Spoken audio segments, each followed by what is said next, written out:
Latitude Media, covering the new frontiers of the energy transition.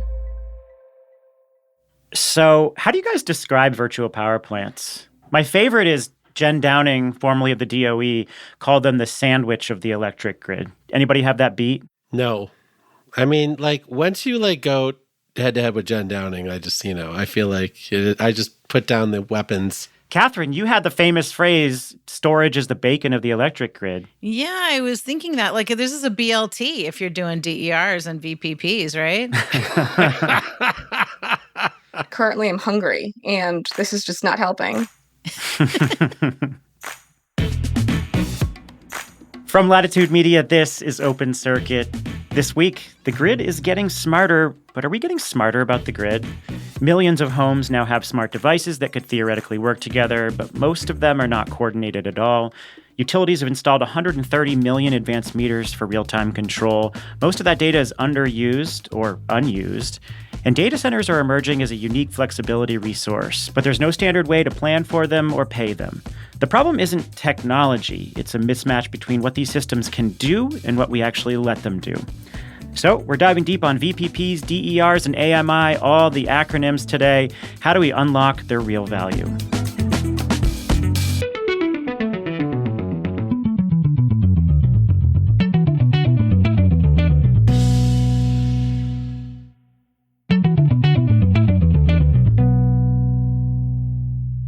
I'm Stephen Lacey. I'm executive editor at Latitude Media. I'm joined, as always, by Catherine Hamilton and Jigar Shah, my regular co-hosts.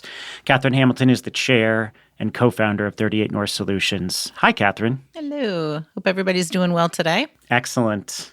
Jigar Shah is a clean energy investor and former director of the DOE's Loan Programs Office. Hi, Jigar. Hi. I will say you have the best recording setup yet. Well, where are you? I'm in Denver, Colorado. My cousins are trying to break me with all of their outdoor activity. I'm not going outdoors. I'm going to sit in the closet and record a podcast. This week, we're joined by Arushi Sharma Frank, the founder of Luminary Strategies. Arushi, how are you? I am so well. I am also sitting in a closet. Arushi is a legal and policy strategist who is an expert on all things grid flexibility, and she's worked across gas distribution, independent power generation. You led energy market strategy for Tesla, and today you're one of the most sought-after experts on distributed energy integration. Is it fair to say you live a lot of your life in regulatory filings?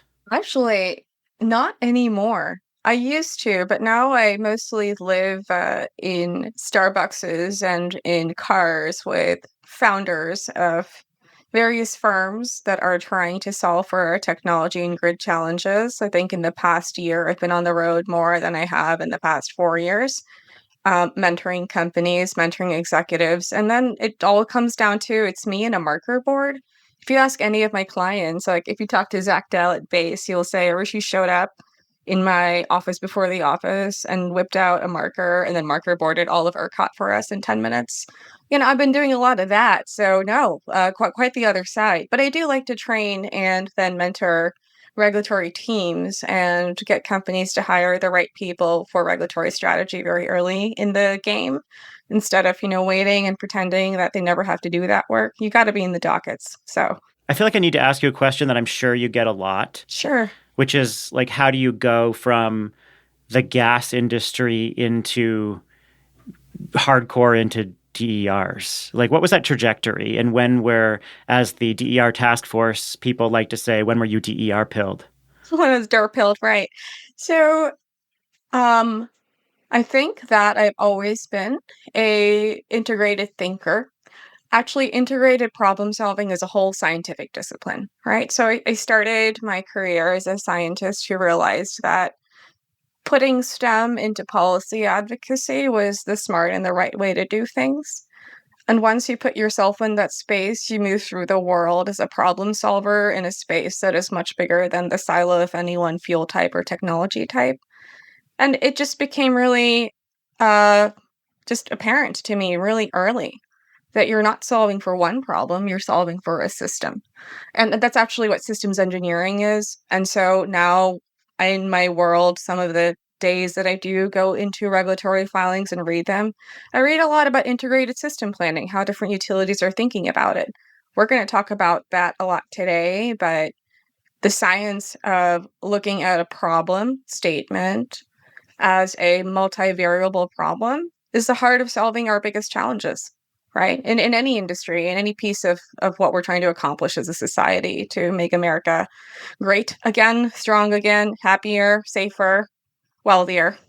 So we've assembled a grid flexibility supergroup of sorts, and we're going to break up the conversation into a few different topics. So we're going to start with virtual power plants, how they're shaping up, what they offer, compare some markets. Then we'll go into advanced metering infrastructure. Utilities are starting to replace the first generation of smart meters that they installed a decade or more ago. And we want to figure out how to avoid the mistakes that prevented us from realizing their value. And then finally, we'll end with the hottest thing in the world of flexibility, data centers. Small changes in data centers can unlock huge amounts of grid capacity. But first, regulators need to think differently about large loads. And so let's go to virtual power plants now. Catherine, we've been talking about this concept for a decade and a half, maybe more. I first heard about virtual power plants in the late 90s, early 2000s. What is different today? Yeah, so it's interesting because Arushi brings science to the case and sort of the way she thinks about systems integrated thinking. I bring a background in creative writing and art into what I did at a utility, which was engineering. And so I'm just doing this slightly backwards. But I started thinking about how do I ground myself for DERs, because I've worked on DERs for so long. And it's just been such incremental improvement. And we can talk about this when we talk about AMI as well. It's just like glacial improvement. But the way I think about it is our grid needs to be an orchestra. If you think of this as in the arts concept, it needs to be an orchestra. And what we have is a marching band. We have like a big horn section, some snare drums, some woodwinds. The trumpets are always too loud. But then what we really need is to bring the other side in to make it an orchestra, not just a marching band, right? But right now, what we're seeing, DERs, is seen as like a washboard and a couple of spoons. When really we are like the string section, where the violins, the violas, the cellos, the bass, and they all have to be brought in by the conductor. The conductor can be the utility, that's fine. Although the first chair of the violins makes sure that they're all like in tune, that there's not vibrato when there shouldn't be. It's like, all right, we're all going to do what is required by the music to do. And the customer, the people who are listening, then get a much better experience. And if like one violin drops off, fine, you've got a whole bunch of other ones to kind of fill in. But I see this and DERs and VPPs as part of this like orchestra, making us better than what we were and making sure that the trumpet doesn't take over. Oh my God, that's so good. Did you just come up with that? I love that. Yeah. Jigger, can you beat that one? No, I just want to get paid. That's it. Like, I just want to get paid. I'm like so tired of the fact that like every time, like in DC, every time there is a 100-degree week, they brown out my neighborhood. They just shut it down for like 3 hours and then turn it back on.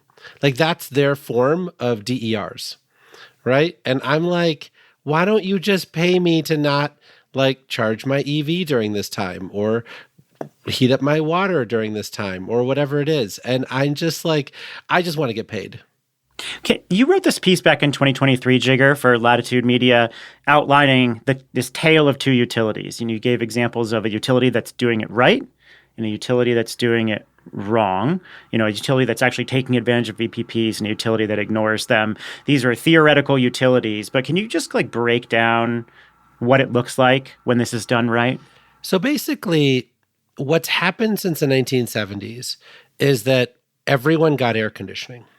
Right. And then they got espresso machines and they got like all sorts of other electrical gadgets. Like, we are electrifying everything, not because there's like a movement around it, but just because people prefer electric appliances to clunky sort of fossil appliances. And so what ends up happening is the grid gets peakier And so what happens is the electric utility says, in order to meet our obligations to serve, we need to build a lot of generation, transmit that generation hundreds, if not 1,000 miles to your neighborhood, and then build distribution grids to take it to your house, right? That system works when all of that equipment is largely being used most of the time, right? At the time at which you get all these peaks, that system is hardly ever used, right? And so transmission grids were 70% used. Now it's like 35, 40% used. Like, distribution grids were sort of 60% used. Now some neighborhoods, 15% of the time it's getting used, right? And so because of that, the utility of the past is getting more and more and more expensive because we just don't use the equipment that often. And the utilities of the future say, well, instead of actually like overbuilding the system, we'll just shift some of the loads around that people don't really care about. Like electric vehicles, most people have them plugged in 13 hours at night. They plug them in when they get home and they don't unplug them until they go to work the next morning. And they're charging 3 hours of that 13 hours. 3 hours. You don't really care which 3 hours it charges, but because the system's so dumb, it charges right when you plug it in. And you're like, why? I don't get it, right? The same thing's true with their thermostat. The same thing's true with water heater. It's like, why does everybody's water heater turn on right after they're done taking a shower? You could wait 3 hours. It doesn't matter, right? And the beauty of it today is that every single device that you buy today has an app on it. Like every single device you buy, even humidifiers that I bought, come with an app. And so once that connectivity is there, you can do all of the orchestra work that Catherine was talking about because it's there, right? And so then the question becomes, the utility of the future is going to use all of that capacity to make the experience for the consumer better. So, Arushi, pull this all together for us. If we've got all these smart apps and horns and trumpets and flutes, what does that look like on the ground? Like, what is gigawatt scale virtual power plant? What is the gigawatt scale virtual power plant market actually look like? Yeah, so firstly, I got excited with Catherine's analogy because I have a similar one about the evolution of orchestras from the 1600s, which were primarily strings back then. Then we added a couple oboes to tune the strings. And it sounds very funny that an oboe can tune strings, but that's how it is when I try to explain how DERs help system planners. They look at me like I'm crazy. And that analogy is in a Doug Lewin podcast, which obviously now I'm sending Catherine a link to later. But back to the present question, the other reason I got excited by what she said is that, Catherine, you said something about how if one violinist drops out, the show goes on. Yep. So the problem with then what you're seeing with the flexibility solution set that is before our eyes at this gigawatt scale is that in our transmission and distribution planning world, we don't model the system such that we value that the rest of it will work when one of those string components drops out. We're very concerned about worst case contingency. And if you're concerned about what is going to fail, the idea around how you value what you build and what you pay for is based on that. It's very nerdy. It's called N-1 planning. But there are very few system planners who look, even when their operations team, like Jigger is calling it utilities of the future, right? Even when those operations teams say in public, in front of their regulators, that I rely on a DER or a grid edge response, whether that response is load reduction, load shifting, or export of stored battery capacity, all as examples. I rely on it in real time. It is an operating asset in my gen stack, and I bid and dispatch on that gen stack the way I bid and dispatch every other asset I have. The planners don't believe it. And the planners don't believe it because we do not have either the models today for system planning, nor the imperative to turn operational reality from DER operations into a system asset. Now, Jigar has said this to me too recently when we were speaking that, it doesn't really matter whether you're in a red state or a blue state. It's a system planning belief problem. And like, well, okay, how do you get there? That's where I think that we need to unstick ourselves. And we will unstick ourselves, ideally, in a manner that creates planning incentives as a new way for utilities to model the economic value of DERs, rather than it being an attachment to their existing resource stack and their tool set that they believe is conventionally the right answer to every reliability issue. And we have to start there. Yeah, this is super interesting because what you're getting at also is that this is not a technical problem. This is not about whether something it works or doesn't work. This is really about how do you value it? How do you monetize it? How do you make sure that it operates effectively? And it doesn't even necessarily need to be the utility that operates it. The utility sets the requirements for it. And then aggregators can come in, which is the beauty of VPPs is that an aggregator can come in and meet all of the requirements and make sure that technically it works. But that's not the problem you're describing. And there's more to it too with sensitivity analysis. So whether it's an aggregator bringing the asset or it's the utility controlling it, you can decide as a planner how reliable you want that asset to be relative to other things in your stack of resources you thought was valuable.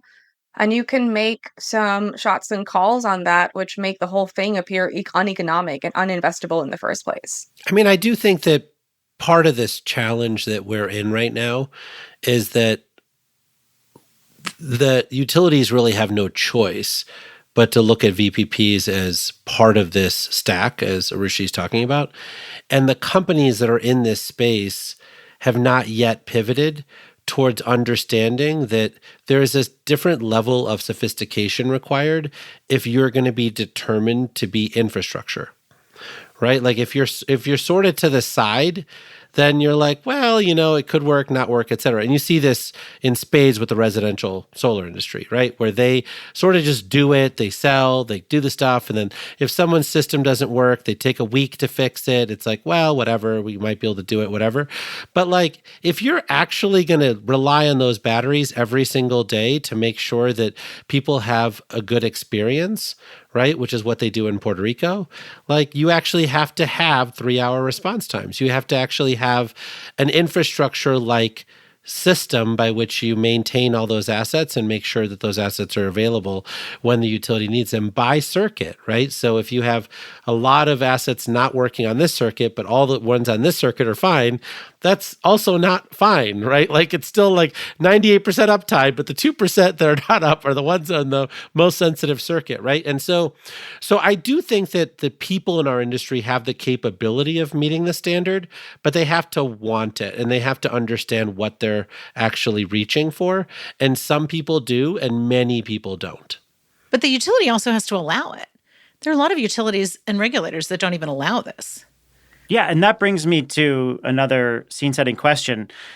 I mean, we have been talking about this forever. I mentioned I first heard of this concept in the early 2000s, but a lot of regulators and utilities don't see the value in this resource. So, Arushi, how would you sort of describe your top 3 reasons why this market hasn't been unleashed?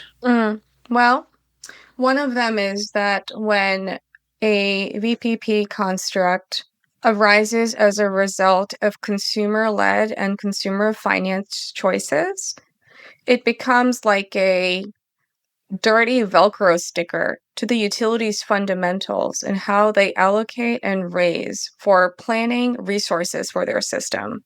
That's one issue, right? So the legacy fight behind what Catherine describes as it's the reason behind what Catherine describes as utilities not allowing these types of resources to play ball is because it materially conflicts in that structure with the fundamentals of their business model, which for our listeners who don't know yet, although AI thankfully is making this more apparent, is utilities raise debt at a cheaper rate to build all their things on the basis of the return they receive from us ratepayers through a regulated rate case, i.e., a regulated process that is not exposed to the same capital risks.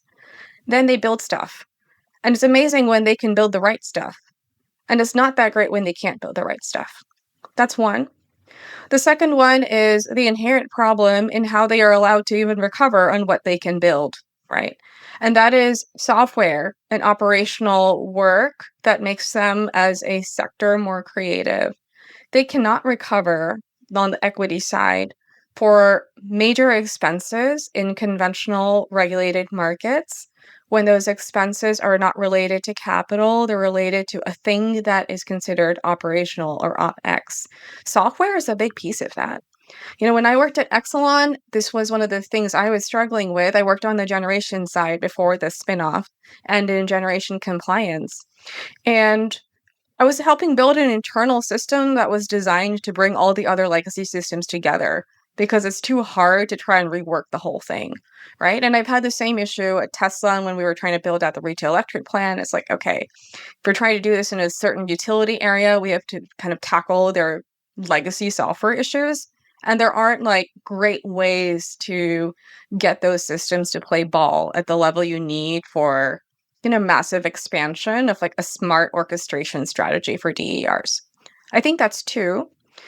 And then three is that the catalyst for the private capital to flow to this sector very much lives in a space that hasn't really figured out hybrid financing with conventional utility investing. And by that, I mean, take two different examples. In California and Puerto Rico, those are places where consumers bought power walls, and then folks came in on the top of those consumer decisions to create programs that optimize the consumer experience, right? Ideally, like Jigger's experience in DC is what you're optimizing for. You're not optimizing for the utility resource stack or resilience outcome, you're optimizing for the customer. So then all the programs that are built on top of that kind of struggle to fit everything together. In Texas, it was similar at the start, where it was just suddenly after Winter Storm Uri, 10x increase in Powerwall purchases. And that's the moment where someone like me realizes, like, oh, if I don't do something now about this, we're going to have, again, thousands upon thousands of Powerwalls and no meaningful integrated commodity strategy that the local utilities, which aren't utilities in the competitive area of Texas, they are the retail electric providers, they can't actually monetize it, which is a crazy break between the fact that the asset exists, it's available, but there's no way to get it to market. I think what's different in this moment for me is that the utilities are actually not gatekeepers anymore. They're buyers, right? The utilities actually want to buy a service. And, and it's rising demand, it's interconnection delays, it's climate-driven reliability challenges. Like all of it is forcing them to take it seriously. And what's weird in this moment is we sort of lump everybody together, but my experience, at least in this last 12 months, is that all of the utilities are actively looking at how to use these services to make it work. Now, they may want to control it all, right? They want to do the dispatch. They don't want some third-party aggregator that they have to send a signal to or whatever. But what they're finding is that their regulators are not on board. So the regulators are completely against like rate basing whatever it is that they want to do. You see this with the distributed capacity procurement concept. You see this with the EV orchestration software, right? Where Baltimore Gas and Electric is fully on board. Everybody's on board. PG&E still has a cap of 7,000 vehicles total that can participate in this pilot 3 years later because the regulator hates EV load orchestration. And so they refused to raise that cap to 700,000 EVs in PG&E's territory, right? And so like you're in this weird spot where the utility desperately wants to buy these services. I don't think they necessarily care about this virtual power plant versus this asset versus that asset. But the regulator is like, wait, what? Explain this to me for the 12th time. Yeah, Arushi. So let's get to the regulatory piece. How much of this falls on How much of the slow progress falls on utility resistance and infrastructure models and the regulators who are trying to grapple with this? Yeah, so let's go to kind of Jigger's thoughts about the utilities that he said in his tour of duty recently. He's again learning that the utilities are interested, but regulators aren't interested in rate basing.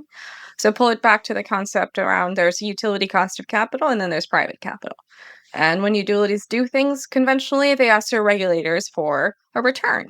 Like, okay, well, one of the reasons regulators aren't excited is that we already have rate pressure in every area of conventional utility investment, right? So, states that are very big in the news on these issues, Connecticut is a good example of one, where regulators, it can be hard for them to be excited about anything that bumps a rate increase. There's a little narrative about this. One of the reasons that Jigger's former boss was happily convinced to come down to Puerto Rico a couple years ago to help me personally and professionally, with handling the crisis at hand with a regulator not approving their battery program was basically something about a mayor calling in to the governor's office at the time and saying that there would be a 0.001 increase in rates based on where the VPP program was put in the utilities rate case and the design of where the program would get funded from. Even a fraction of a cent increase in rates that doesn't actually look like anything real on paper can be a political reason for this kind of program to not be a reality. Right? And then we have all the other rate pressures right now on us as a society. The data center boom is one of those rate pressures, but there are others. There's beneficial electrification. There's the lopsided rollout of smart metering. There is overall energy affordability. There's inflation. There's unemployment issues. There's all sorts of transitionary problems, which ultimately come down to, wait a minute, I don't want to put anything else in your revenue requirement that you can recover on. Yeah, so when I said earlier that I think that the hybridized approach where utilities partner up with private capital is so important, allows them to then go to their regulator and do a few different things. Share ownership or share the cost of ownership, share the cost of funding with private actors and remove rate-based pressure. Use either in-house financed or outside expertise for the tech and the platforms to make DERs a part of their regular system. And then help the utilities with market access issues that aren't materially going to rely on more complexity in rate filings in front of regulators, right? So the more you do to create partnership in this space, the better. That's my view on how we get to the half gigawatt scale, if not a gigawatt, on the VPP journey. Jigger, you've mentioned something that you're frustrated by, and that is it's not just regulators, it's a lot of the advocates in this space who are going to regulators, and you don't think that many of the folks, say, in the environmental community, in the advocacy community, are really on board with VPPs. Explain. So there's been a long-standing effort to educate regulators on energy efficiency, right? From the 1970s all the way to today. And that mindset is not the same mindset as we need for this rollout, right? But everybody wants to treat DERs like it's just another form of energy efficiency. It's not, right? Like energy efficiency can be integrated into it, right? You could go to heat pump water heaters instead of regular electric water heaters. You can integrate energy efficiency into the rollout. But DERs don't care about saving kilowatt hours.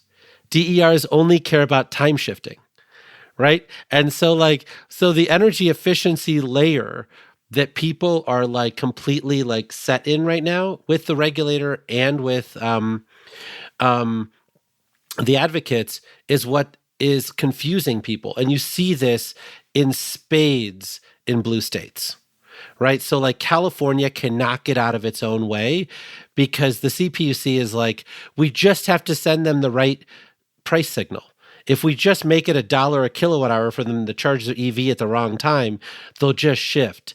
And we don't need active controls. We don't need DERs. We don't need any of this stuff. That's why PG&E, SCE, and SDG&E have done literally almost nothing on virtual power plants, right? Look at Massachusetts. They brag so much about how much solar power they have in Massachusetts.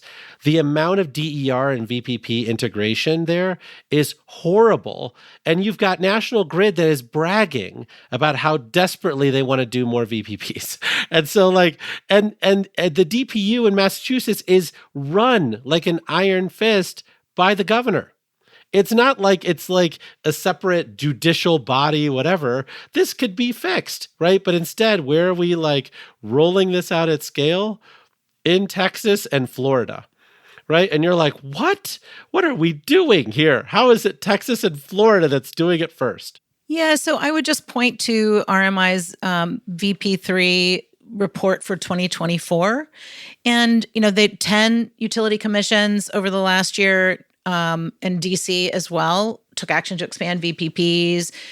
10 state legislatures have been moving to expand VPPs. Utilities in 34 states and Puerto Rico have been trying to expand it. So I do think there's movement. I spoke with Shannon Armstrong from Solar United Neighbors. And, they do residential solar, very focused on the residential customer. And they have been working on what they call DPPs, distributed power plants, rather than virtual, because virtual sounds a little too magic. So they call it DPPs. And they say that, they're very much focused on overcoming regulatory barriers. And they want to, in every single case, move legislation. They said no matter how great the program is in the state, that enabling increased political capital will really unleash VPPs. They want to have full-scale tariffs by utilities, filed with commissions, allow for stakeholder interventions to stand up programs. They say a lot of these programs are stuck in pilot, and we know about death by pilot. So just getting out of the pilot phase and scaling is going to be enormously productive. And so they have been working in states to really push a model tariff to make sure that you can get out of your own way, as Jigger says, to try to do VPPs in a much more politically savvy way. And they seem to be making progress. They understand that third parties have to be the innovators at hand, but there also should be partnership with the utility. You can't not have utilities as part of the mix when you have a regulated environment. And so, their push is, yes, utilities can be partners, but we really need the third parties to stand up, to have the ability to stand up through public policy, and to be given permission to do so. One evolution that's really important to note here. So for starters, on the legislative side, there's a couple ways to do that, right? One is just a full-on mandate around a tariff. And the other is done most recently in Illinois. One of their recent laws, the Climate and Equitable Jobs Act, actually has specific language for the Integrated Resource Plan statutory requirements for the utilities. And it says you shall have in your IRP specifics around DER hosting capacity, deployment, and grid modernization. And the resource planning process is getting edited in law, which is, I think, really cool. And where a lot of the guidance, where I said, system planners don't look at new things as a way to handle their risk-averse models, it forces the conversation in a productive way. And in the IRP, mind you, the next step should be, should the utility really build this, or should third parties build it? And the answers that have come to me from doing this work in practice is that it is, sort of to Catherine's point, sometimes a really critical hybrid of the two. I'll give you an example of this. In Puerto Rico, in the demand response regulation, their actual DR rule, right, which was the basis for ideating and then creating the program that exists today. There is actual language that says, some blessed person drafted this in there years ago, that says, for functions around demand response that the utility is not technologically capable of providing, the utility shall procure those services or those technologies from third parties. And that's exactly how the Puerto Rico plan looks. I mean, I seized on that language and I said, okay. My friends at Luma, who I worked with very collaboratively over this process, and they're some of the most phenomenally bright people, the folks in their demand side team. I said, well, everybody already has a Powerwall. They bought the Powerwall through some financing structure that's associated with some installer. They all have the app. Make sure your program utilizes the app. And they said, okay. And they had the regulatory and the statutory guidance to say, okay. That's what I'd like to see around our country. So however we're getting there, let's get there. Yeah, and I think you're starting to see that certain states do things in certain ways. Like in Maryland, the reason they've got so much movement on EV integration is because we got the legislature just to pass a bill forcing the regulator to do it, right? And they weren't going to do it otherwise. And all the regulators are my friends. Like these are people that I've hired over the years, and they still didn't feel like they had the freedom to do that. And we're doing the exact same thing in California. And so, SB 541 passed the Senate, and there's an improvement to that bill that's going through the assembly right now. and they're going to force them in California. And so you saw Illinois sort of did the same thing. I would have hoped that they would get there by themselves. I mean, it is patently obvious that this stuff is way cheaper. When you think about how many thermostats Renew Home controls, right, with the merger with Nest, or the fact that Ream and all these other folks have a VPP division, Carrier has a VPP division, right? They know exactly where all their customers live. They've got warranty cards with all of them. They just need a financial incentive to turn it on, right? It's like, it's right there. You know, when you want to like solve for the fact that we are limiting our economic growth in this country because of this culture issue. I don't care. Pass a law in blue states, like do it the right way in red states. I don't care how you do it, but for the love of God, don't let your cultural biases hold back the economic development of our country. You know, Jigger, who knows that the where you live point, they know where you live point you made. The hilarious thing is that most of our device vendors or operators know way more about what the customer has and does not have to provide this service than the utilities do. And AMI metering is almost unanimously seen as deeply inaccurate on geolocation of customers. So the systems for AMI aggregation, the system says that this meter is located here, but it really might be belonging to a neighbor down the street. So there's like a massive divide in just basic knowledge between how you kind of like geofence customers as a device or a service provider and aggregator and what the utilities get in-house from their big investments like AMI.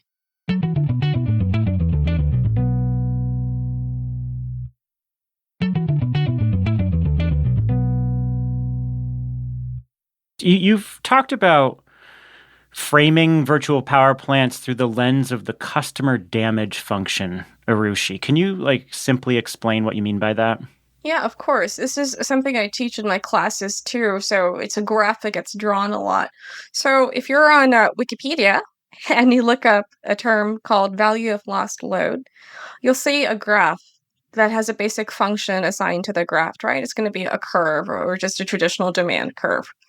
And the whole point of that curve is what is the value as the minutes of a potential outage increase, like a power outage increase to you, of investing to avoid that outage. So conventionally, when we think about what residents did 10 years ago or 15 years ago when they had a 5-minute or a 10-minute power outage, their damage related to that outage is fairly low on kind of a quality of life and economic scale. And so they don't really invest in protecting themselves from the outage. And they say, like, oh, calling my utility, it'll get fixed, everything will be fine. So that customer damage function or the representation of what it's worth to you to not lose power has things in it like the amount of money I'll invest to prevent an outage or to be able to ride one out is dependent on how much notice I had the outage is coming, the ability for me to engage in my conventional activities, like keep my home device for my baby who has jaundice running. It depends on the duration of the outage. Is it going to be 10 minutes? Is this going to be 3 days? And it also depends on where I can go if the outage cannot get resolved in my home. So is there somewhere else for me to go? So is the hotel next to me a place where I can have power? So the customer damage function, Stephen, the reason it's so important is that the function is changing dramatically in the places where I know power walls and Enphase and solar storage products and residential thermostats and electric vehicles and backup diesel gas generators, all of these technologies that people spend money on, they spend more of it on the tech in just to begin with because their customer damage function has acquired a higher slope, meaning as the minutes of an outage rise, there are more meaningful health, welfare, and safety consequences to people. They recognize that, so they spend money on this stuff. And that is why, when I talk to utilities or I talk to anyone in the regulatory space, I say, folks, you are missing on a massive opportunity to leverage this for the whole grid. You have to do it because people are going to buy it anyway. Why would you not want to leverage the opportunity that is staring at you in the face? Yeah, I mean, just to put a number on it, I think we're now at around 15% of single family homes around the country that have some sort of backup power, right? So whether it's a Generac that's formally installed or whether it's the $1,500 gas generator at Home Depot that they put in the back of the yard, like that's real money. I want to make sure we get to AMI and data centers, but very quickly, Arushi, you've been active in a lot of different states helping shape programs. Can you just compare some of the programs that you've been working on? So maybe we can take Texas and California. You helped stand up a very successful pilot called ADER in Texas. California itself has had a lot of challenges. Can you just compare the two markets and what does it say about what the workable and not workable structures? Sure. So both are useful. Neither should be blindly copied because fundamentally they have different regulatory DNA. In California, the VPP model was first consumer led and consumer financed. So the technology got deployed, like I mentioned, through various incentives and net metering structures. Utilities initially as the load serving entities, right? So California, for the residential customers, you're the power provider. You can't go outside the utility to get the power commodity itself, which is a complete opposite in the competitive area of Texas. And that's for residential. Commercial, there is limited retail. Anyway, so DERs initially got tacked on from the outside. So for there to be true action around integrating DERs into how the utilities look at their generation versus DERs and pay people for performance, there's been a really slow cultural shift, which is, conflated by the fact that there are also many different cooks in the kitchen in California. There's a grid operator, there's multiple utilities, there's a CEC, there's a CPUC, and there's even this very tough thing where there's a lot of choice of where to put your DER. If you're a net energy metering customer, you want to stay in the PUC's program because you're a Rule 21 net energy metering customer. You don't want to go to the wholesale market program, which is the wholesale distribution program. So you have this very convoluted way for people to even understand where the value sits. But at the end of the day, it is customer adoption of volume that drove all of the programs that came over it. In Texas, the starting point was completely different. First of all, there's no capacity market, so there's no central procurement mandate that becomes the benchmark for valuing these assets. Instead, we are in a space where scarcity in megawatt hours and in megawatts drives who builds and buys what. And the folks who are motivated to invest in that are conventional power plants, but it's also retail energy providers, the utility equivalents, that want more ways to hedge their exposure for themselves as big financial players in energy markets and also make sure that the bill that they send you and me in February isn't wildly outsized to the bill that they send us in May, right? So they're trying to levelize their costs. So in that environment, the thing that is very different is that the ADER program enables residential batteries to be utilized by these energy retailers, which are basically the equivalent of utilities for this purpose, to put them into the market like generation assets. So when you have a stack of batteries that have capacity and you can forecast that stack, you can give that model for your stack to ERCOT as a retailer. And then that model becomes the basis for you to engage in the market every day and bid the battery capacity in and get paid for that availability and then actually run those batteries in real time if you get deployed. And if you don't get deployed, you can make money by doing other things in the real time market. So, in that sense, it's the complete opposite structure. And it really is disciplining on the idea that DERs can't do it all. They absolutely can. It's just very much a question of the technology and the way that you allow the technology to play in the space with your incumbent generation. So the way this manifests itself is that you have 3,000 megawatts of behind the meter batteries that have been purchased in California, that the only program that they can really operate in is getting paid $2 a kilowatt hour when there's an emergency and the governor has signed a piece of paper. That program, by the way, is being ended by this legislative session. So we'll see how that goes. But so you have CCAs, for instance, in California. Those CCAs have to procure wholesale power from NextEra or other people. Having batteries would substantially reduce their cost of procurement of that wholesale power, right? So they could pay their customers who have Powerwalls for resource adequacy to be able to like reduce wholesale market prices. But they feel completely like neutered. When you talk to a CCA, there's like 4 people who work there. Like they're basically just like there to like hold rallies. Like when you talk to the people who work at CCAs, they're like, we don't run anything here. We've got like a little office in the back of City Hall over here that we operate out of. They don't view themselves as a utility. And so you're in this weird spot where they have all this power, but don't actually believe that they can exercise it.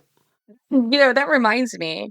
The thing about co-ops and other these small providers, I think that everyone needs to pay a lot closer attention. Maybe this is a thing that goes back to make sure you read some dockets, folks, is that there are different types of structures motivate different ways of exercising that control. And by that I mean, if you own and operate your own generation as a co-op, you're a lot less interested in these innovative solutions, embarrassing you into a space where you realize that, oh, gee, Dur capacity is actually a lot cheaper for me to deploy than my own owned and operated generation, which I'm long on, and also is costing my ratepayers too much. If you're the other kind of co-op, where you don't have that problem, then you're exposed to the market like everyone else, and you'll choose to use your power differently. There are some co-ops in Texas that are trying to be a part of or are a part of ADER today. They're doing a great job, and they're actually implementing the model I talked about earlier, which is kind of this split ownership approach where they'll lease the batteries to their customers, and they'll utilize, private financing and a private installer to help with the whole kind of stack of getting these systems online. And they get to play with the asset in the market on their behalf, and then those savings go to their own customers. So if the incentives are right, the small players can make a big difference. But if the incentives are just terrible, you're going to get stuck with the hand waving. So I feel like we have to round this out, and I want to bring in a question from a listener that sparked this conversation, which was, he asked, we keep hearing this market is ripe to explode, but the main players in the space are still small. When is it really going to arrive? So that is a question for all 3 of you. Any response to that? Well, I mean, this is the moment for it to arrive. I mean, the reason, we are in this conversation, I think right now, is that the VPP industry has their moment right now, right? Everybody's in pain. Everybody wants a solution. This is the only affordable solution. It's the only thing that can meet President Trump's executive order to make electricity more affordable. So, like, if they all continue to push their own book and their own technologies instead of recognizing that this is really a collective problem that they need to solve, then we are going to be in trouble, right? Like SIA clearly doesn't actually represent the DER and VPP industry, right? With all this like conversation. And so that's point number 1. I think point number 2 is that because of the way that utilities are regulated, the real question is, how do people get paid, right? Because if you can value price VPPs, now people are making 100 times their investment. Like, think about how valuable each one of these Nest thermostats are that are already connected by Renew Home. But the problem is the vast majority of these programs are cost-plus programs.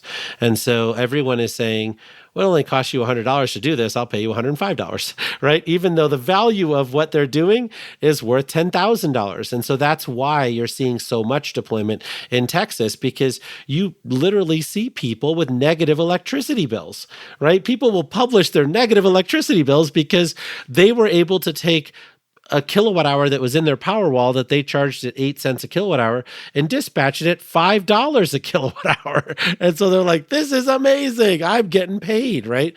And so that dynamic is not universal around the country, and investors are genuinely confused around, hey, if I just deploy all this stuff, am I going to be able to get the value pricing, or am I going to get the cost plus pricing? And so people are sort of like, I don't know whether I want to put all that money in and which states I want to put it in, et cetera. And then that last piece I talked about is that we need to get the entire industry to get serious, right? Because right now, as Arushi's talking about, people are just randomly deploying this stuff with customers, right? And when the utility comes to them and says, I need 40 megawatts of solutions on this distribution circuit so I can say yes to all these other loads that are preventing economic development, Sunrun will raise their hand and say, well, I got 2 megawatts.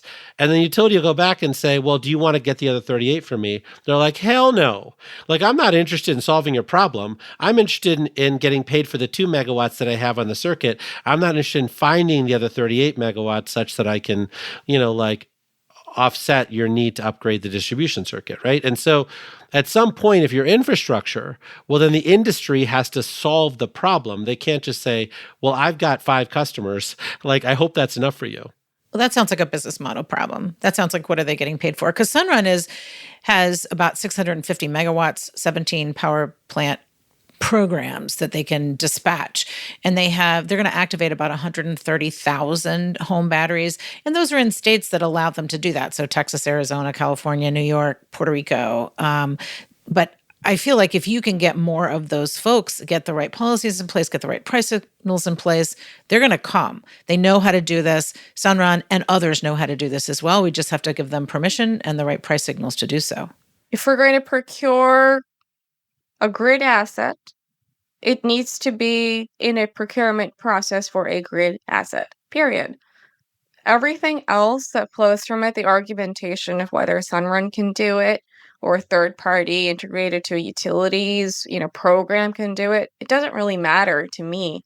I care about solving for the baseline. And the baseline is that we don't have these babies in planning models, and they should be. And if they're not in planning models, then the correct assumptions, the sensitivities around their availability won't even be there. And this idea that, the utility needs 40 megawatts, actually, they could probably use a lot more than 40 megawatts. But no engineer is going to give us that outcome. And if they don't have that outcome, the CFO doesn't have that outcome. The CFO doesn't have that outcome. Investors don't understand the value of that outcome.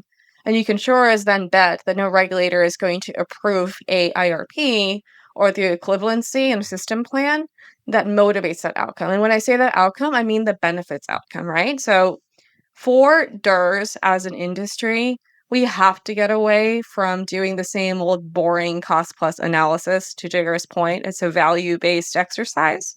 And to understand that value, you need to be able to do a benefits assessment, a benefits exercise. And that's how you get to the economic outcome that gives everyone the correct price signal. Let's turn to AMI now, the infrastructure layer that's supposed to make VPPs possible in the first place. So we have 130 million smart meters around the country. The first generation of those meters was supposed to transform how we manage energy and monitor the grid. And instead, 97% failed to deliver meaningful customer benefits, according to one industry survey. Now utilities are in the middle of replacing those meters, making 15-year infrastructure decisions right now. How are we going to actually make good use of them? Catherine, what was wrong with the first generation of smart meters? Oh boy, I was running Gridwise Alliance when the stimulus bill under President Obama was passed, and there was a ton of money put in for smart grid. And the vision, of course, is, this is going to just make everything better. It's going to make everything run really well. Customers are going to be able to participate. And yet you have had customers, especially I remember at PG&E, they were lying down in front of the meter trucks because they were like, no, if you put a smart meter in, they're going to know how many socks are in my drawer and if my milk's gone bad. And, all these conspiracy theories. Well, I wanted to say, don't worry, they're not going to do anything. I had a smart meter installed. I was in our cabin in the Adirondacks, which has no HVAC, by the way. We keep ourselves cool in the summer with like a floor fan, or you own hands with a piece of paper. And there's no heating. So there's barely any load in our cabin. And the guy from Niagara Mohawk, now National Grid, came down and started installing a smart meter. And I was like, why are you doing that? It seems like I'm like the least cost-effective customer to have that. And he was like, oh yeah, everybody's getting these. What were they there for?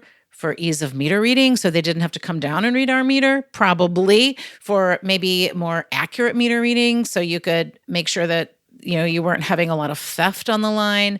So they did help utilities a little bit in managing their back end systems, these were not a means for customers to participate. And certainly, even though we tried to put into place green button initiatives where customers could get their meter data and be able to act upon it, most of those programs would get to within 10 feet of the house and then fail because they didn't actually get the customers what they needed. So, it'll be interesting to see what happens next. I have a lot of thoughts about that, but the first iteration didn't really do what it promised to do. Arushi, you've called AMI deployment cart before the horse. What do you mean by that? Yeah. So AMI as a tool. Yeah. The reason we had it in the first place as a 1.0 initiative was simply to make settlement more accurate and cost reflective. Right? What does that mean? Before you have AMI, you have an idea generally of what your customers are consuming. And the idea of getting settlement more granular means that you can motivate them to do things that motivates them to consume differently and do things like what Jigar mentioned, which is shave peaks and everyone's demand charges go down and customers enjoy bill savings. The problem is that we're still at a place where we've gone from AMI 1, AMI 2, where we are still basically doing the thing we always did in so many utility areas around the country where none of the data is being used to create a program to reward demand flexibility, create very powerful price signals in time of use rates, or engage with third-party aggregators at scale so that they can help the utility shape load to avoid peak prices. So cart before horse is you don't have the DER load flexibility programs. You keep installing new versions of the tech that are supposed to give you a data set to get there. Where are the programs? And I said in my weekend rant to Jigar while I headed to the beach that AMI deployment just needs to stop. Every dollar you spend on this thing, it has to be tied to a material outcome to someone's bill. It needs to be tied to that. Do it with a performance incentive. Go to your public utility commission and say, we want to keep doing this, but we don't have the program. And the commission needs to say back to the applicant, okay, you want to keep rolling out your new AMI infrastructure? Come to me with three things. Come to me with a demand side program that works and actually settles your customers on something that isn't their boring monthly load profile. Also come to me with a program that says you have figured out a way to enhance AMI 2.0 with meaningful real-time information that AMI does not provide. And three, how do you know where everything is if your AMI is GIS inaccurate? And then what the heck is the point of your investment? I mean, I think regulators have to ask the right questions to get us somewhere. And that's like it's a Cybertruck before the horse, not a cart. Jigar, I feel like you have strong opinions on what went wrong with smart meters. Am I correct? We were very smart when I was working with Richard Kaufman in the state of New York to basically ban smart meters. We were like, no smart meters, not now, not ever. And I think they're finally putting them. I know they're finally putting them out. But but the problem with all this stuff, it was funny. There was a certain utility, which usually I name them, but today I don't really want to. And I went to the utility and I said, what are you doing this for? And it happened to be a good friend of mine's wife that was running the rollout of this program. And I was like, there's no chance that you deliver any of these benefits. And I remember the regulator actually rejected the rate case. And then this was during the Obama stimulus thing. So they basically weren't going to get their 50% matching dollars because of the rejection. And then they came back and said, okay, fine, we'll tie our reimbursement or whatever to these milestones, as Arushi talked about. And then they failed all of the milestones. They never gave us a real-time app. They never actually did all these other things. And the thing that bothers me the most about AMI is that it's so essential to the implementation of FERC Order 2222, right? Because what PJM is saying, for instance, is saying we will not accept your data stream synced with our data stream. We need the utility's AMI data stream if you actually want to get paid for FERC Order 2222 revenues. And I was like, well, crap. I mean, I wish they would have actually fixed that thing earlier.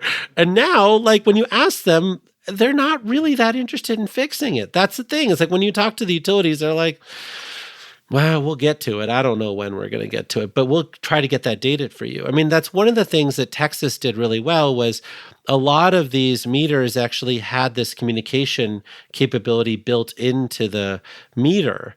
And they just said, screw it. We're forcing all of you guys to open that up so that anyone could read that data. They still haven't done that, by the way, in California. Like you still can't read the data from your smart meters yourself, right? And so as a result, like the private sector, public sector partnership between all these things, whether it's green button or red button or blue button or orange button or whatever it is, like is still not there. And the thing that I find the most fascinating is a company called Utility API. And you're like, what do you do? And they're like, we scrape the utilities data for them off of computer screens and then give it to the utility so that they can give it to customers to actually settle payments. And I was like, what? They're basically, it's like legal, illegal stuff internally because they can't get their own systems to read the AMI data. They're like, we're going to let you just scrape the data for us and then give it to third parties so that we can implement these demand programs.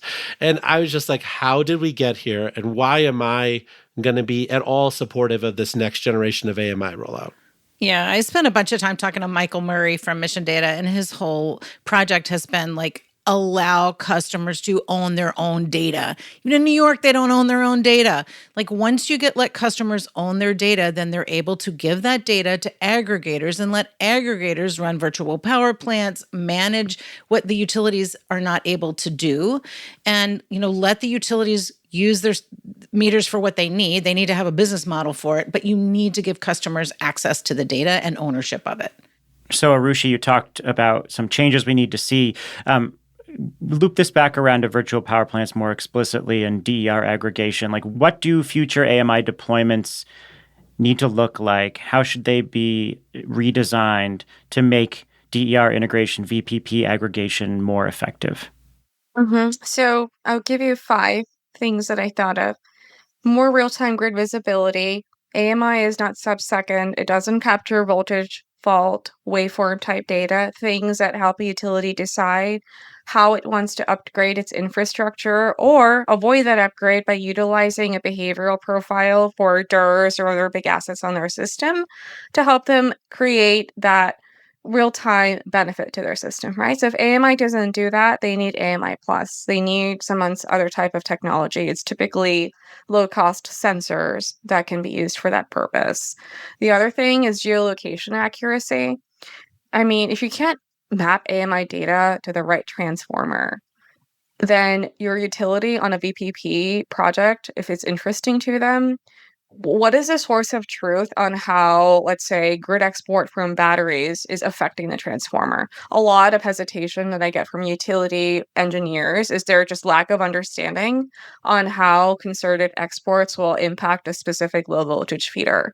So if they're not getting data around what that feeder's, rating and the transformer's capacity is from AMI, they got to get it from somewhere. And for that, the thing needs to be accurate in the first place.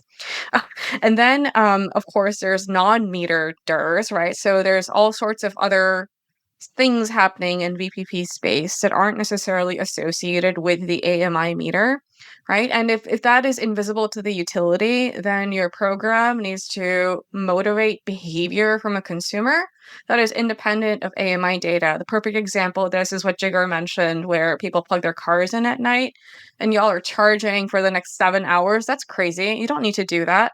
You don't need AMI to tell your customer either that, oh, gee, if you do have the Cybertruck, here's a profile for when you should charge and we'll pay you something to be in this window.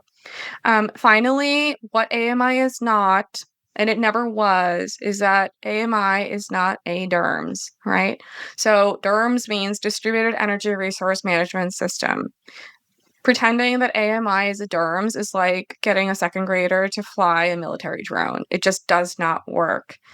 DERMS is all about location, flexibility, operational control, and smart visibility. And like those aren't fundamentally the things AMI in a vacuum was designed to do in the first place. So stop forcing it and build the correct DERMS system in-house. If you can't do it in-house, Go to all these third parties who have phenomenal ways to bring you real-time visibility, dashboards, all the things you want at like a feeder specific level. Look at that information, learn to trust it, build your models around it, and build a VPP program that works for your utility area. Love it. Let's turn now to data center flexibility to round this conversation out. Recent research from Duke University suggests that we might already have the capacity for over 100 gigawatts of new load without major infrastructure expansion if we can unlock flexibility. We're talking about data centers that could curtail load just 0.25% of the time, and suddenly the existing grid can handle 4 times the capacity of Project Stargate. So the conventional narrative is that data centers are inflexible loads that stress the grid. What would it take to flip the script? So, Arushi, the same problems that are facing hyperscalers, slow interconnections, tariff uncertainty, capital bottlenecks, are the same ones, you say, that are facing virtual power plants and DERs. What are the commonalities? Yeah, I mean, there's so many. I mean, first of all, Tyler Norris's study is correct on this potential. It's massive. But we have the same problem with planning models. Remember earlier we said for planning models, it's very hard to trust the actual operational profile as a planning resource, i.e., as a certainty that can be modeled in a utility systems assessment of what will happen if they lose one violin. They hate being in a space of uncertainty. Well, for loads, guess what? We haven't bothered with even trying to even think of loads that way. My colleague Anuja at EPRI, she's running the DC Flex program there that is all about utilities working with hyperscalers and their development partners on making data centers a more grid-friendly asset. Ultimately, the word she used, remember I talked to her in this fun conversation, is like we connect all loads and all the grids today like they're all Home Depots, right? And that has been very simplistic. And most of the evolution we've seen in intelligent transmission line and design planning, reliability planning, is all based on advancements we've made in studying generators, i.e., power plants, to interconnect to the grid with some degree of variability, flexibility, ability to curtail, so on and so forth. We really do, for the most part, just treat loads like Home Depots. And that, of course, it's not reflective of the technical realities either at conventional cloud computing sites or at these AI HPC, which means high power computing sites. And that's not going to be the reality you're building for in the future. You know, I've told lay audiences that it's kind of like saying that you're going to design your traffic light pattern as if you know that every single truck and car will always behave the exact same way. But the reality is that there's a lot more nuance to who uses every lane and when they use it. So your traffic light pattern has to be reactive. It can be centrally planned. If you do that, you're going to have a lot of accidents. And that's the same analogy here that, of course, it just the permutation is very similar for trying to think of data centers as a grid-friendly customer and designing the right incentives for them to invest in being a friendly customer for the grid. And the same goes with VPPs as well. So I live in Virginia, which is, of course, massive data center area. I think 70% of the global internet traffic goes through Virginia or Northern Virginia. But now I am sitting in more of the Shenandoah area. But rural Virginia is now where data centers are looking to go because there's space. And there's going to be one built in my community not too far from here. And we're served by a co-op. And, you know, co-ops, we talked about this, Rushi, where they're very much on the hook for their customers, all of their customers, because they're owned by their customers. So they have to do things really to benefit the customers. And all of those, you know, they have a lot of sensitivity around that and around cost. So they're saying, how do we do this? Can we get everybody, can we incentivize everyone to get a backup battery in their homes? I would love a backup battery in my home. Can we do that and then be able to aggregate those to serve some of these new DER data center loads? So it's kind of interesting the way some of the folks who have to be creative, the utilities that have to be creative, are forced to think about this. Whereas the investor-owned utility, they have enough juice coming out of the nuclear plant. They're fine. Dominion can provide a lot of these data centers what they need. It's when you get out into the rural communities and the co-ops that you have to really start being creative. Yeah. So co-ops versus IOUs. Fascinating. And take it one level deeper, which is my reaction too. Okay, so if you've got a AI HPU cluster-driven power load that is the 50% of that site's electric consumption load. It really depends what that tariff can and can't do to make that load more likely to stick around. Okay, so Dominion has a filing this is again going to Catherine's commentary about living in a co-op area.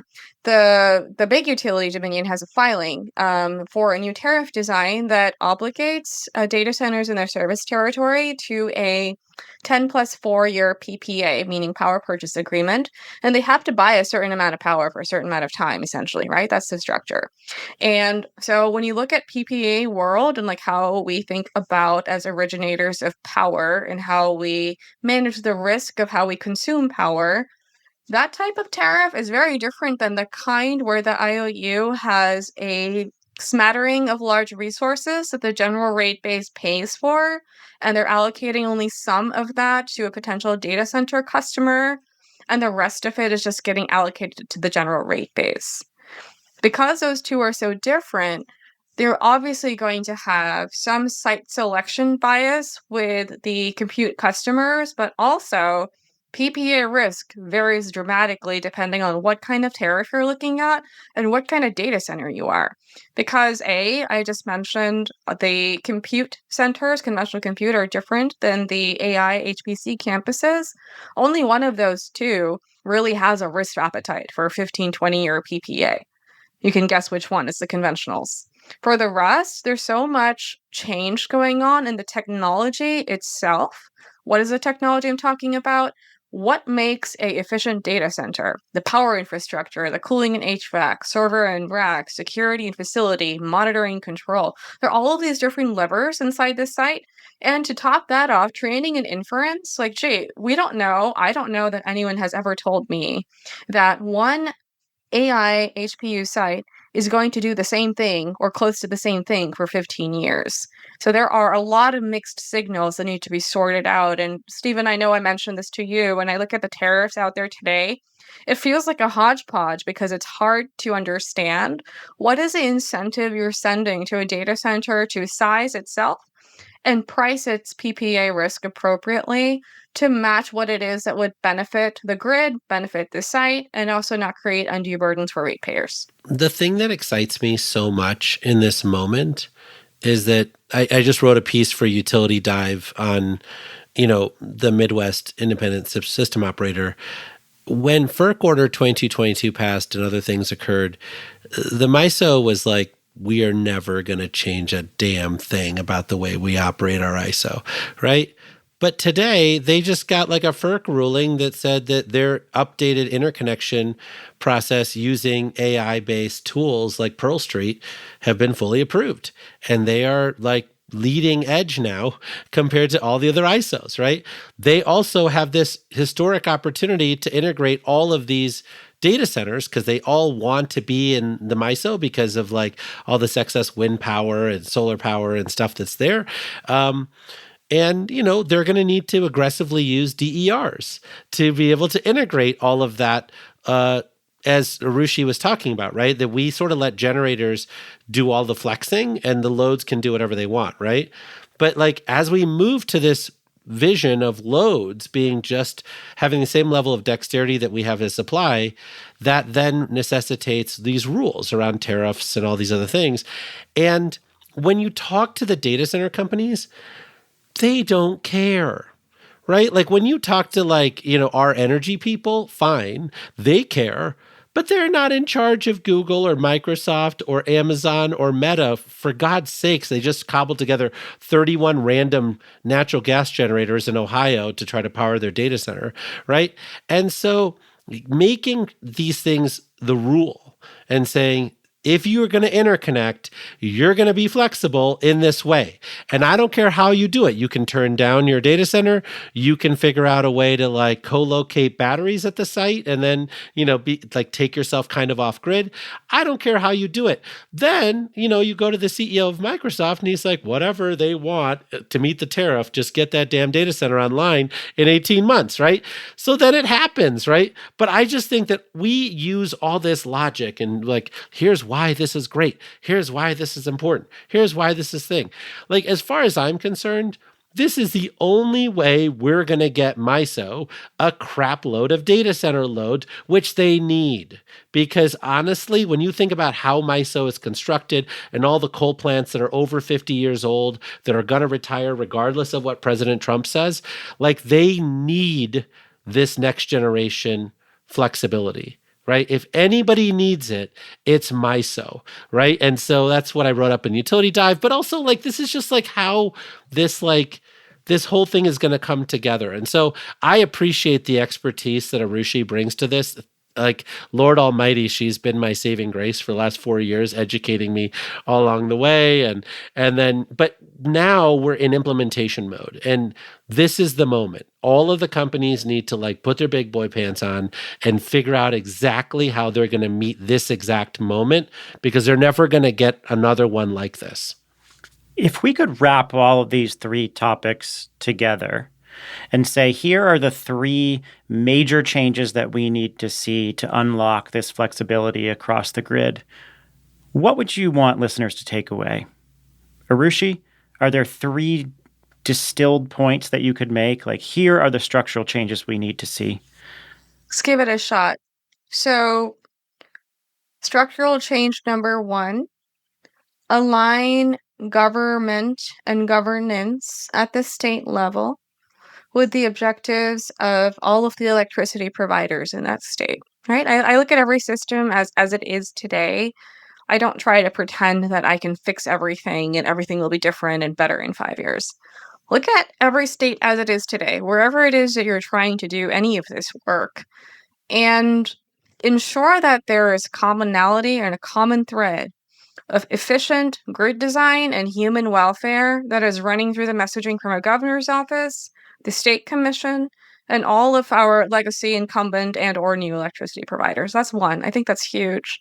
I'm seeing just too much, Stephen, of there being one theory about DERs that is getting proffered in a legislative session, and then a different theory altogether when you have the meeting with your major institutional investors as a regulated utility, and a totally different vibe from the systems engineers and the planners, which is just too much differentiation, and no one is talking to each other. That's not cool. We have to fix it. That's my first principle. I actually want, maybe Jigger, if you want to do the second one, and then we can round out on a common third.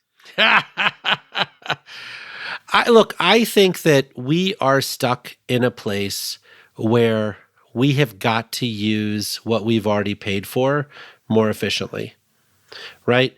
And the thing that I worry about the most is that we are going to do this the easy way. And so we're going to work only with the most information rich parties, whether it's data centers or wealthy individuals. And we are not going to instead focus on 1 in 6 households that are behind on their electricity bills, right? We have got to figure out how to get those people the benefits that we're talking about here, because for them, electricity is a means for mobility, right? It's a means for them being able to get up the economic ladder, right? It's a means for them to take care of their loved ones, right? And if you're behind on your electricity bill, like, it really just strips you of your dignity. And so a lot of what I want people to recognize is that these are ubiquitous appliances, right? We have 23 million smart thermostats that are expected to be deployed by 2029. We have 5 million electric water heaters being sold every year. Now it's more than gas water heaters. A lot of people have electric water heaters, right? We have over 1 million electric vehicles and plug-in hybrids being sold every year. And now a lot of them are available for very cheap on the used car market, right? And so this is not something that is going to be uniformly distributed across the country unless we're intentional about making sure that every customer class gets access to these programs. So do we want to find agreement on the last one? Well, I'll proffer one idea, which is that, to make 2 real, we need more strange bedfellows to hang out with each other more often. So if you're trying to look at VPPs as the overall ratepayer as well as a welfare and life solution, then that meeting needs to be the same sort of meeting where the right execs and the right policymakers and the governor's staff and whoever it is who's really in charge of things needs to be talking about the data center boom issue and this issue together and cross-solving, because otherwise it's just silos forever. What do you think, Jigger? Well, I agree totally. And that means that everyone should go to Davos October 17th in a Governor's Island in New York City. I mean, like, this is what's so amazing is you have all these people who are in tech who are like coming over to our side. You have all these people in economic development who are coming over to our side, right? You have all these people who, frankly, are in appliances. That's the crazy thing is these power walls and that kind of stuff, they're becoming appliances that you could just buy. Like when you look at Jackery, I mean, you just buy one of those things. You just like get it for Father's Day and you open it up and you plug it in. I mean, it's just like we're moving to a world where you can do it yourself in all of these areas. That is a completely different set of people. They need to come into this industry to make us even more fun to hang out with. We're pretty fun by ourselves, Jigger. I don't know. We don't need more fun people. This was amazing. Arushi Sharma Frank is the founder of Luminary Strategies. If you have not been following her, follow her. She is one of the sharpest people on policy and market strategy in energy and in distributed energy. We're so grateful to have you on the show.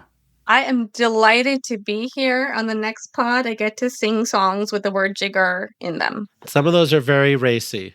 They are incredibly raunchy, which is why they will generate revenue. All right, Jigger, I think you need to get out of the closet and go experience nature in Colorado. Exactly. More hiking on the agenda for today, but this was exciting. Catherine Hamilton, this was fun. Thank you. This was great conversation. Thanks so much.